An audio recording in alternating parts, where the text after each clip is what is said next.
बहुत पुराने ज़माने की बात है कि खामोश बस्ती के एक गोशे में एक खस्ता हाल मगर साफ सुथरा मकान था, जिसके आंगन में जिंदगी की लहरें बेदार हो रही थीं। ये अब्दुल रहमान का घर था। अब्दुल रहमान, जिसकी उम्र अभी 30 बरस के करीब थी, अपनी जवानी की भरपूर तवानाई रखता था, लेकिन उसके चेहरे पर वो शोखी नहीं थी जो आम नौजवानों का खासा होती है।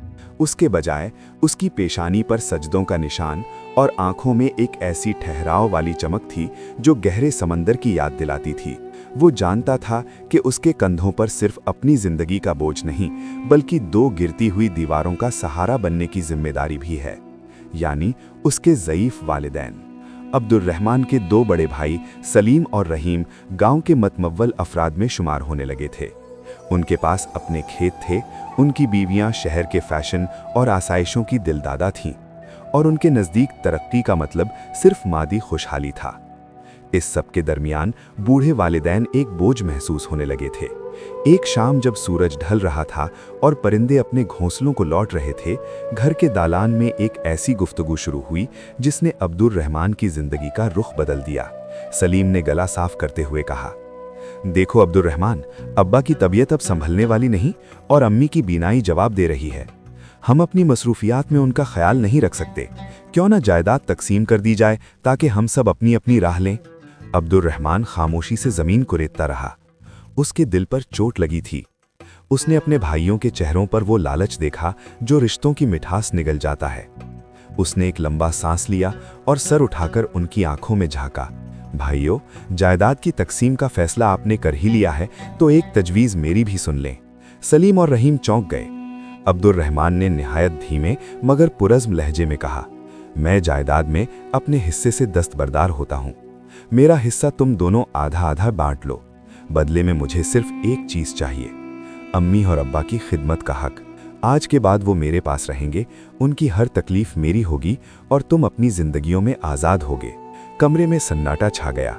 भाइयों की आंखों में पहले हैरत और फिर एक कमीनी सी खुशी लहराई। उन्होंने सोचा कि अब्दुल रहमान नादान है जो मिट्टी के बदले मिट्टी यानी वालिदैन की खिदमत मांग रहा है और सोना छोड़ रहा है।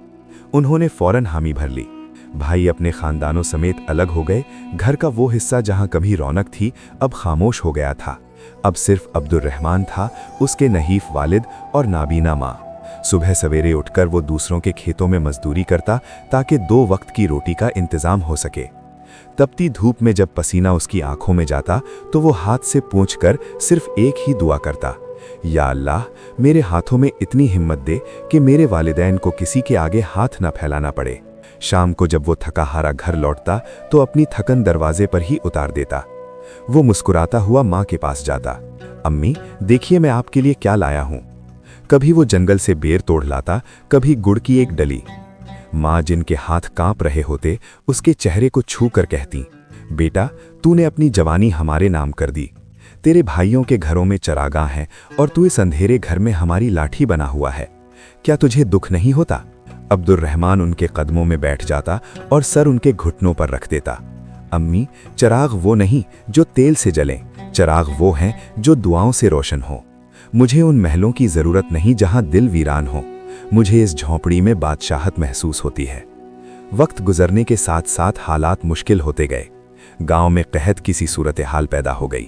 मजदूरी मिलना बंद हो गई और घर में जमा पूंजी खत्म होने लगी। एक रात ऐसी आई जब घर में एक दाना भी न था। अब्दुल रहमान ने पानी पीकर पेट पर कपड़ा बांध लिया, लेकिन वालिदैन के लिए कहीं से थोड़ा सा दूध मांग लाया। उसने वालिद को सहारा देकर बिठाया और दूध का प्याला उनके लबों से लगाया। वालिद ने उसकी आंखों में देखा। उनकी धुंधली आंखों में तशवीश थी। बेटा, क्या तूने कुछ खाया? अब्दुल रहमान ने झूठ नहीं बोला, बस मुस्कुरा दिया। अब्बा, मेरी दुआओं से मेरा पेट भरा हुआ है। उस रात जब उसका जिस्म भूख से निढाल था, वो मुसल्ले पर गिर पड़ा और गिड़गिड़ा कर दुआ मांगने लगा, ए रब्बे जुलजलाल, मैं दौलत नहीं मांगता, मैं तो बस तेरी रज़ा और अपने वालिदैन का सुकून मांगता हूँ। मेरी खिदमत को कबूल फरमा और मेरे सब्र को टूटने न देना। गांव में कहत के साये गहरे हो चुके थे। कुओं का पानी नीचे चला गया था और खेतों की सब्ज रंगत जर्दी में बदल रही थी।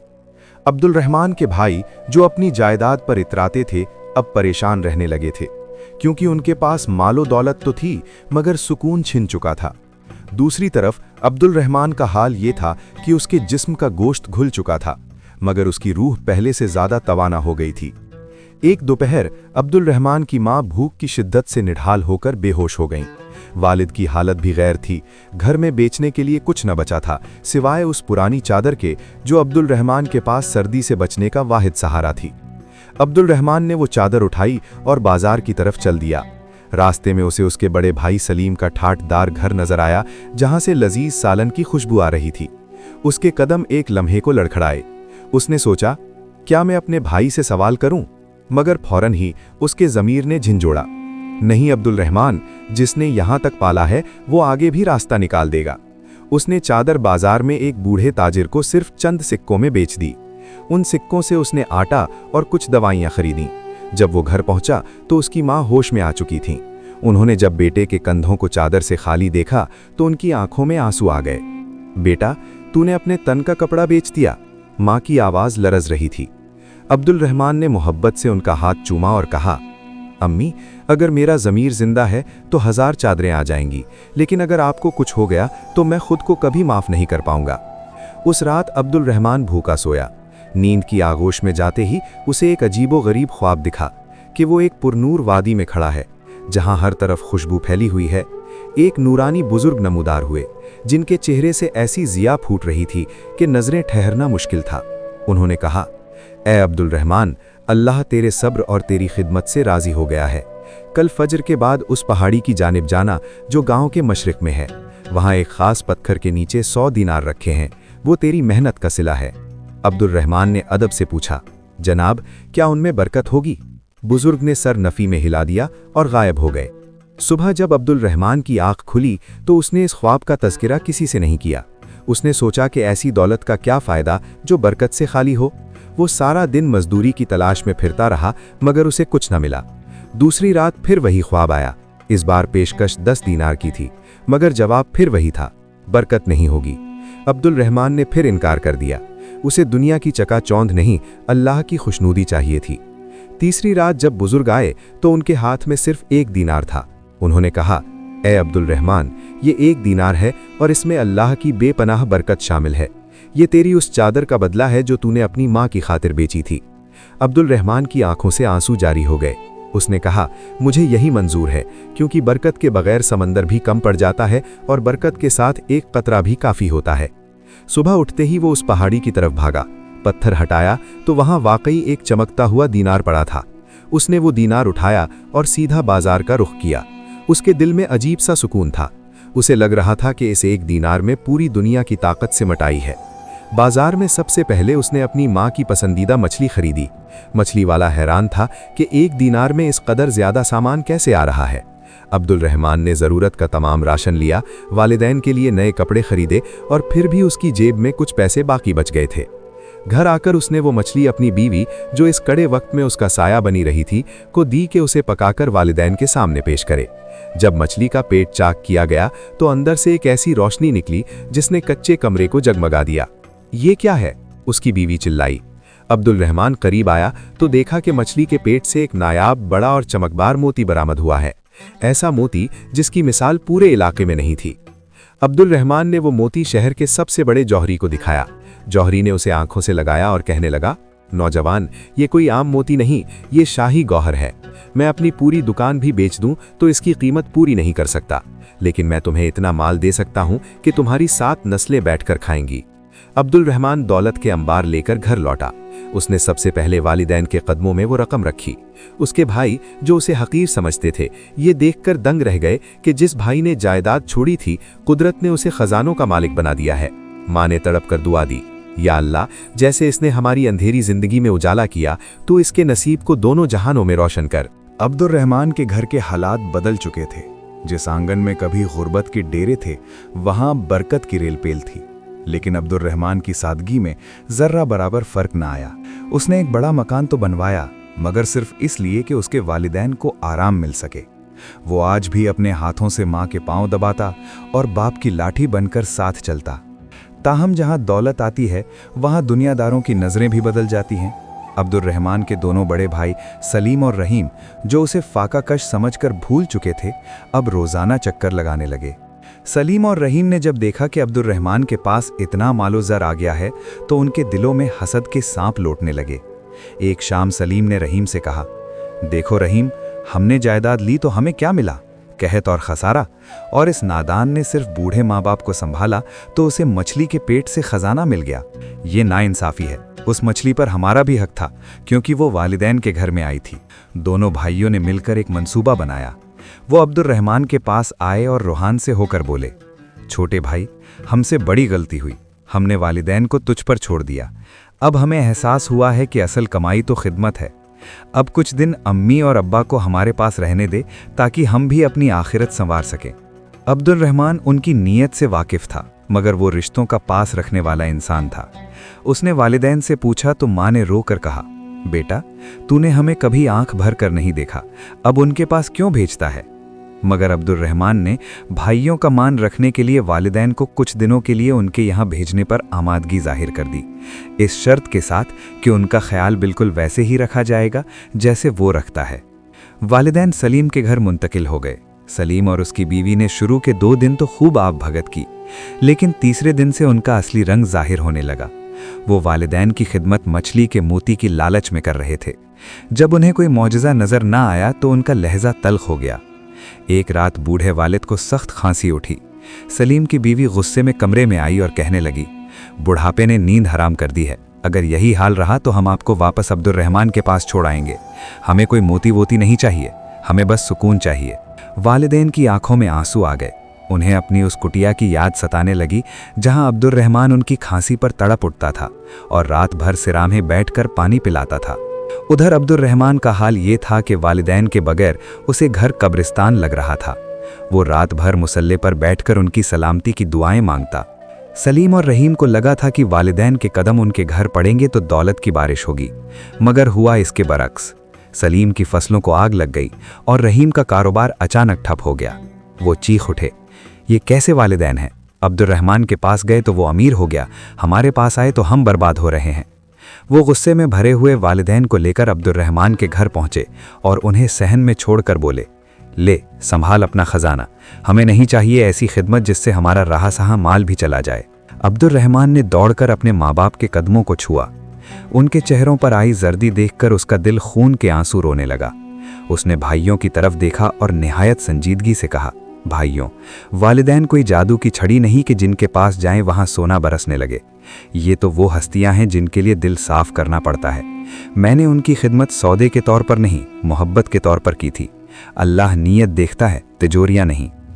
इसी दौरान गांव में एक शाही हरकारा पहुंचा। खबर मिली कि बादशाह की बेगम का कीमती हार टूट गया है और उसमें लगाने के लिए वैसा ही नायाब मोती पूरे मुल्क में नहीं मिल रहा जैसा अब्दुल रहमान ने बेचा था। बादशाह ने हुक्म दिया था कि जिसने वो मोती खरीदा या बेचा है उसे दरबार में हाजिर किया जाए। गांव के हसद करने वालों ने, जिनमें सलीम और रहीम भी शामिल थे, बादशाह के सिपाहियों को उकसा दिया कि अब्दुल रहमान के पास ऐसे और भी बहुत से मोती छुपे हुए हैं जो उसने चोरी किए या जादू से हासिल किए हैं।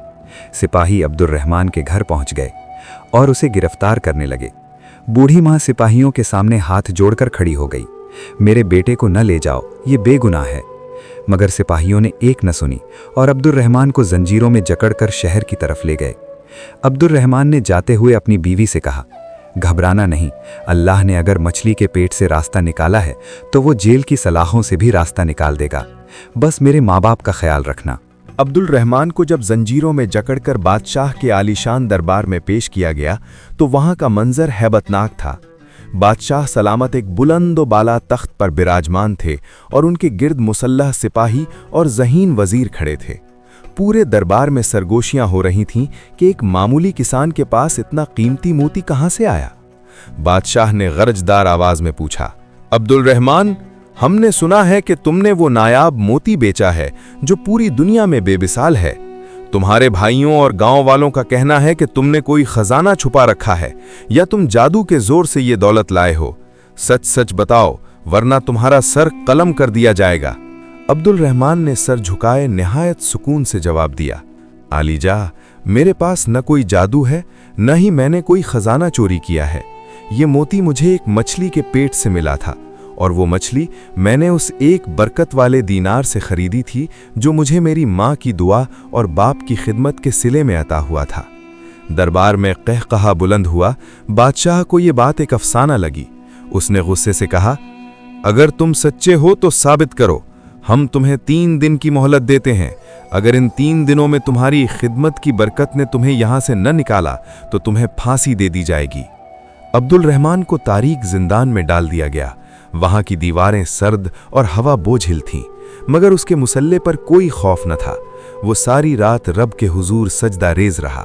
उसे अपनी जान का गम न था। उसे फिक्र थी तो सिर्फ इस बात की कि उसके पीछे उसके बूढ़े वालिदैन का क्या बनेगा। वो भूखे तो नहीं होंगे, उन्हें पानी किसने पिलाया होगा। उधर गांव में माँ बाप की हालत गैर थी। माँ ने मुसल्ला बिछा लिया और रो रो कर दुआ करने लगी, या अल्लाह, मेरे बेटे ने हमारी खातिर अपनी जवानी निछावर कर दी। उसने कभी हमसे ऊंची आवाज में बात न की। इलाही, उसकी मासूमियत की लाज रख ले। दूसरी रात बादशाह ने एक अजीब ख्वाब देखा। उसने देखा कि उसका महल लरज रहा है और एक गैबी आवाज आ रही है, ऐ बादशाह, तूने उस शख्स को कैद किया है जिसकी खिदमत से फरिश्ते खुश हैं। अगर उसे कुछ हुआ तो तेरी सल्तनत खाक में मिल जाएगी। तीसरे दिन की सुबह जब जल्लाद अब्दुल रहमान को ले जाने के लिए तैयार हो रहे थे, अचानक शाही महल में कोहराम मच गया। बादशाह की इकलौती बेटी, जो अरसाए दराज से ऐसी बीमारी में मुब्तला थी कि बोल नहीं सकती थी, अचानक बोलने लगी। उसने ख्वाब में देखा था कि एक पुरनूर नौजवान यानी अब्दुल रहमान उसके लिए दुआ कर रहा है। बादशाह हैरान और परेशान होकर दौड़ा हुआ जिंदान पहुंचा। उसने देखा कि अब्दुल रहमान कैद खाने की मिट्टी पर बैठा तस्बीह पढ़ रहा है और उसके चेहरे पर ऐसी चमक है जो शाही ताज में भी नहीं थी। बादशाह उसके कदमों में बैठ गया और रोकर माफी मांगी, ए अल्लाह के वली, मुझे माफ कर दो, मैंने तुम्हें पहचानने में खता की। तुम्हारी खिदमत की खुशबू तो अर्श तक पहुंच चुकी है। बादशाह ने अब्दुल रहमान को न सिर्फ रिहा किया बल्कि उसे बेशबहा खिलत, घोड़ी और इतनी दौलत अता की कि वो उस इलाके का सबसे अमीर आदमी बन गया। मगर अब्दुल रहमान के लिए सबसे बड़ी खुशी ये थी कि उसे वापस अपने वालिदैन के पास जाने की इजाज़त मिल गई। जब वो शाही प्रोटोकॉल के साथ गांव पहुंचा तो सलीम और रहीम अपने घरों की खिड़कियों से छुपकर देख रहे थे। वो शर्म के मारे बाहर न निकल सके। उनकी दौलत हसद की नज़र हो चुकी थी और वो लोगों की नज़रों में गिर चुके थे। अब्दुल रहमान सीधा अपने कच्चे घर, जिसे उसने अब तक वैसा ही रखा था, दाखिल हुआ और माँ के कदमों में सर रख दिया। अम्मी, आपकी दुआओं ने बादशाह का दिल बदल दिया और मुझे मौत के मुंह से निकाल लाया। अब्दुल रहमान के वालिदैन अपनी तबई उम्र पूरी करके दुनिया से रुखसत हुए, मगर आखिरी वक्त तक उनकी ज़बान पर अब्दुल रहमान के लिए दुआएं थीं। उनके जाने के बाद भी अब्दुल रहमान की ज़िंदगी में बरकत का वो चश्मा जारी रहा जो कभी खुश्क न हुआ। उसने अपने भाइयों को माफ़ कर दिया और उनकी माली मदद भी की, मगर उनके दिलों का वो सुकून कभी वापस न आ सका जो उन्होंने वालिदैन को ठुकरा कर खो दिया था। अब्दुल रहमान अक्सर शाम के वक्त अपने वालिदैन की कब्रों पर बैठता और सोचता कि लोग दौलत को ख़जाना समझते हैं, हालांकि असल ख़जाना तो वो राज़ी दिल हैं जो हम पीछे छोड़ जाते हैं। ये कहानी हमें सिखाती है कि दुनियावी जायदादें आर्जी हैं। असल मीरास वो खिदमत है जो इंसान को खालिक और मखलूक दोनों की नज़र में मोतबर बना देती है। जिसने वालिदैन की दुआ ले ली, उसने कायनात का सबसे बड़ा मोती पा लिया।